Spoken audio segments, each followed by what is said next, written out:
Oh, well, thank you very much for asking us here this morning. We've really been looking forward to coming today to tell you about some really exciting plans that the orchestra has. So I guess really we're here to talk to you as one of our major stakeholders, and we've been sharing this great vision with our other stakeholders, Creative New Zealand as well, and the foundation of the CSO. So what we're really talking about is, I suppose, the changing role of orchestras globally, where they're broadening their purpose, they're extending out beyond the concert hall, getting out into their communities, using the great knowledge and resources that are housed within the orchestral infrastructure. And that's what we're talking about. We actually have a vision to be at the forefront of this movement, to be absolute world leaders in this. So currently we're operating, as you're probably aware, quite a dynamic community engagement program already, but we believe we can do better. So what our vision is a 50-50 orchestra. So what this means is half our time is spent performing and giving concerts, and half our time is actually spent out in the community delivering community engagement programs. Now, we've arrived at this idea simply based on need and demand. So what we have at the moment, we can only really meet about a third of the requests that we're fielding for people to participate in our community engagement program. So this is very much driven by need. And just to give you an idea, a practical sense of what does a 50-50 orchestra look like, so a snapshot of the 7 days in the CSO right now. On Saturday, we had a concert at the Charles Lunny Auditorium with the visiting international cellist Wolfgang Schmidt. It was a great concert, and the critics said it was packed with energy and vitality and animation. And this week, and no, I wasn't playing.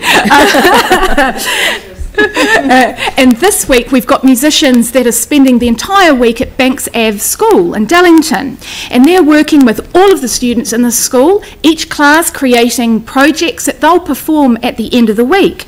Now, we particularly picked Banks Ave. We're very interested to go and work there because we're very keen to actually evaluate the impacts of music, especially the long tail impacts, especially with young students that are suffering post-quake impacts. And so Banks Ave was a good school to look at this. We're working with Kathleen Liberty.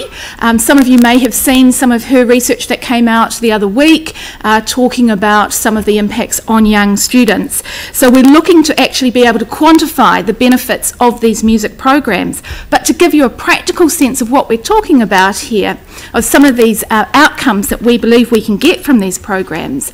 On day 2, the teachers were already commenting that there was a palpable change in dynamic within the school. There was a lift in the school, and this is through the creative pursuit of everyone working together.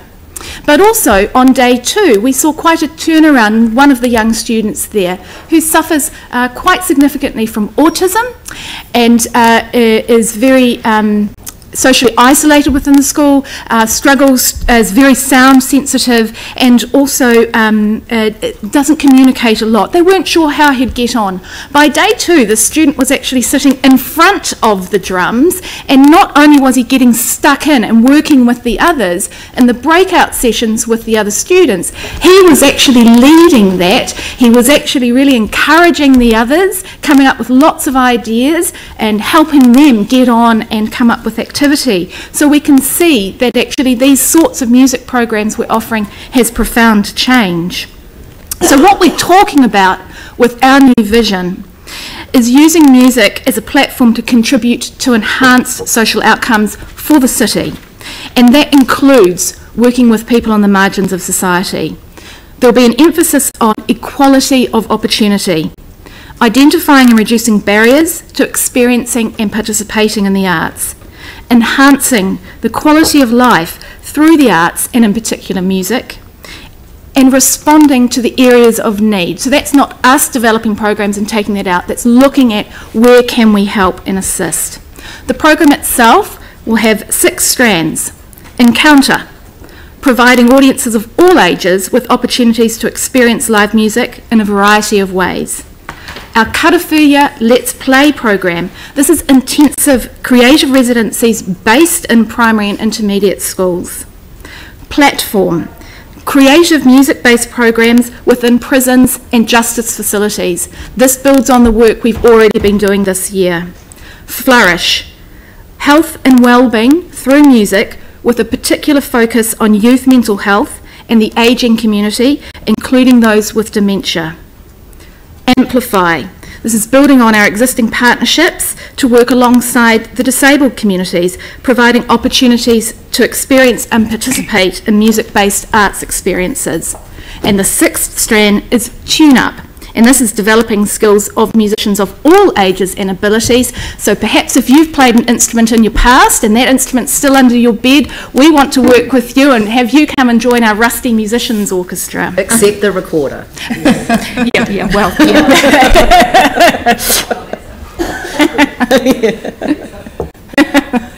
So we have a two-stage plan, and we're looking to start to implement this from 2019.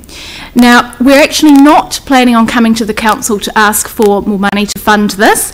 We actually will believe that we'll be going out into the private sector for this. We've already road tested this, and we think there's very good response and potential support for this. We believe in this program so strongly that the foundation of the CSO has committed to significant seed funding for the first 4 years of this.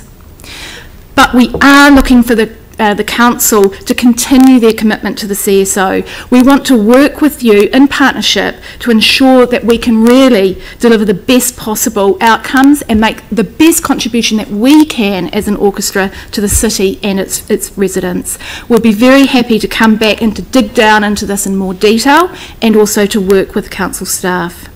So this new vision will enable us to establish deeper and more meaningful connections, building ongoing programs, not just the one-offs that we tend to offer now.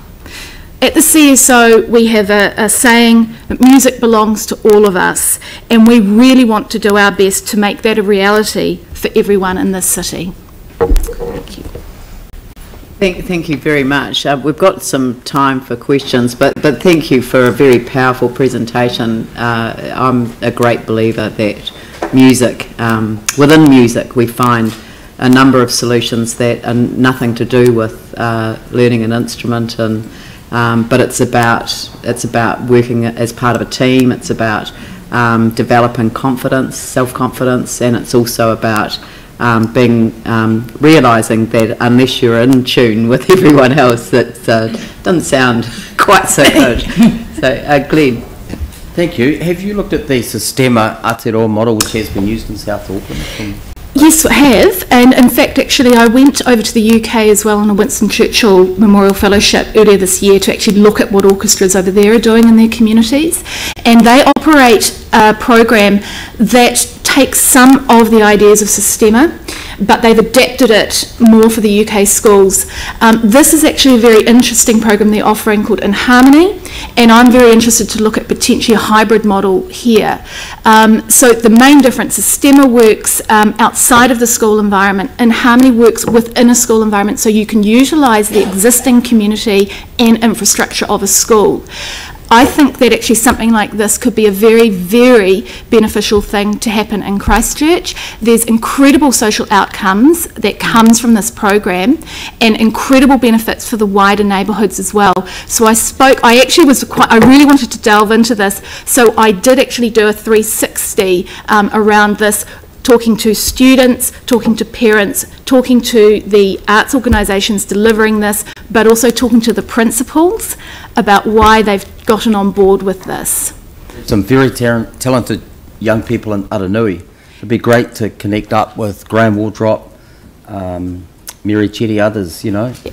You? Yeah. Yeah, the Salvation Army also has used their brass band yes. to bring young kids from not just Aranui but a wide range of quite low socioeconomic area schools, and they have flourished in that environment. So I've seen it firsthand. Phil? Just in terms of those connections, I don't know if you're aware, but there's a group of music therapists have set up to work particularly with older people who have dementia, and I'm just thinking that the work you're doing could give them wonderful backing. Yeah, we've actually been working with them and in touch great. with them. So, yeah, I think this is really key as part of the vision. What we've discovered too is over the more than 17 years we've been doing this work, we've built up a lot of connections and partnerships and relationships. And the beauty of what we're talking about here, it gives us certainty to really grow and build on those existing connections that we have. So we're not starting from zero here. We're building on 17 years of firm work, but actually this gives us the flexibility to look at adapting it further. Yeah. Well, thank you very much, and you know, thanks to the foundation for making that strong commitment for the seed funding for the 4 years.